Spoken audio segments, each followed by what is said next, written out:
welcome back to Investment Banking University. This is our investment banking course, and we're on the third side of the perpetuity, which is the buy side and the buying of perpetuities.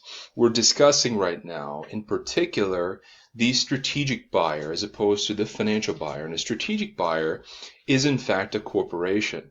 The reason that this is different from a financial buyer utilizes an LBO methodology in order to purchase a corporation or another perpetuity, and the corporation instead utilizes a merger model. The corporation benefits from synergies that the financial buyer does not realize.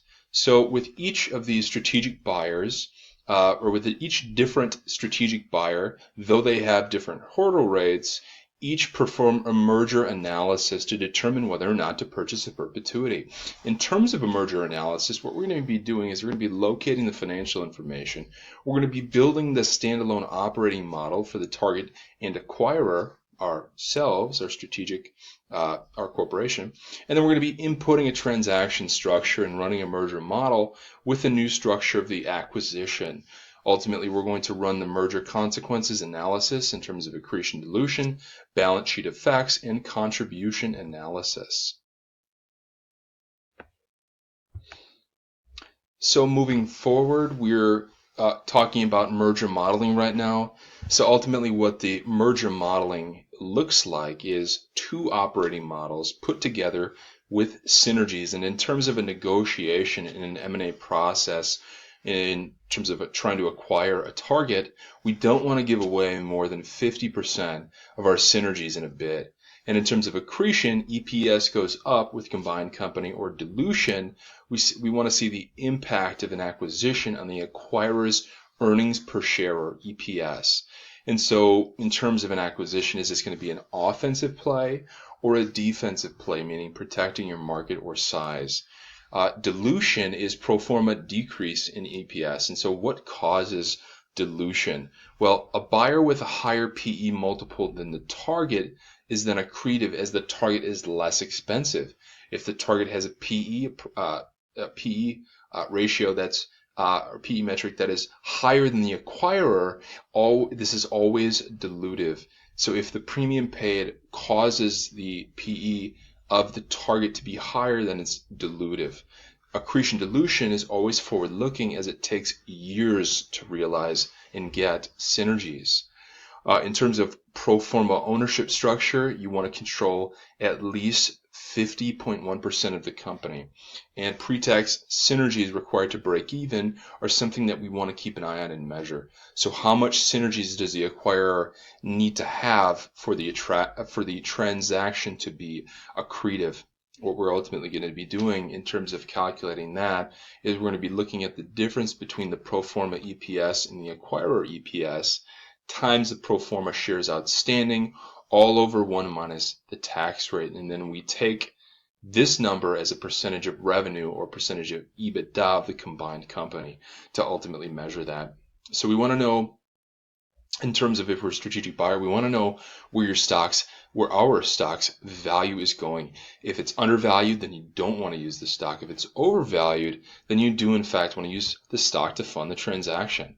One of the things that we can utilize is we can do share collars in terms of an acquisition, and this is ultimately going to be either favoring the acquirer or favoring the seller, and we'll talk a little bit about that in one of our cases.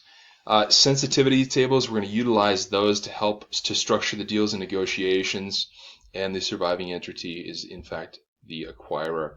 Now, moving forward in terms of thinking about building a portfolio of perpetuities, we're going to be applying perpetuity science to portfolio theory. So one of the things that we talked about in regards to Warren Buffett is Warren Buffett's approach to building a portfolio is not necessarily building a diversified portfolio among different asset classes. Warren Buffett believes in building a portfolio of perpetuities and concentrating capital within those perpetuities rather than diversification for its own sake. And this is where we differ with portfolio science. than, say, existing portfolio theory, which states that you should have a mix of different asset classes, whether they are commodities or perpetuities. They don't really make that distinction. They just say different asset classes should be utilized because of price volatility. So one should not, and perpetuity science states that one should not diversify away from perpetuities, but rather concentrate wealth in them. And this is consistent with what Warren Buffett's approach is. Diversification is not to be among asset classes, but among perpetuities. Asset classes that are not perpetuities in nature are commodities and thus not actually investments. Rather, they're more of a gamble, if you will, on the price volatility, which is not what we're trying to do. So perpetuities are investments, commodities are not. And we're going to talk a lot about this distinction and helping to identify ultimately what a commodity is and making the distinction between a perpetuity. A commodity is a single benefit associated with a good or a service or an asset. But a perpetuity is a benefit stream. And so we definitely want to benefit from the benefit stream. So that would be except for the final question that we're answering here that is often asked by those that want to be in private equity or already have been in private equity is, how do we start our own private equity fund? And this is much like the question that we have, how do we start a boutique investment bank? Well, this is the buy side version of that question, how to start a private equity fund. And we do so, or one does so, in the lower middle market most likely. And so this is going to be called a search fund.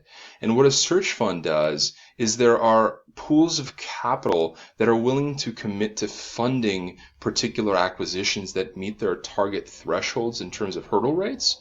And so when a private equity, when an individual wants to work with this private pool of capital, they will in fact begin a discussion with them, get an agreement signed. The capital is not necessarily committed to that private equity fund that's started. However, it is contingent. It's a contingent commitment. So that's how we start our private equity fund, a lower middle market search fund. So for those just getting started in private equity and are looking to buy a perpetuity, it is advisable to begin in the lower middle market with total enterprise values south of 25 million. There are fund sponsors dedicated to working with private equity search funds.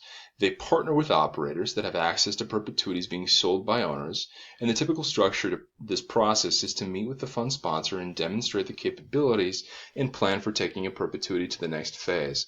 An example of this would be taking a job shop and turning it into a perpetuity, or taking a perpetuity and turning it into a growing perpetuity. One should be intimately familiar with perpetuity science that we discuss at Investment Banking University and have participated in at least one side of the perpetuities with a track record to be able to demonstrate that. The real key is access to a quality perpetuity where the principle of investing can be applied, as we discussed in the Investment Banking University course.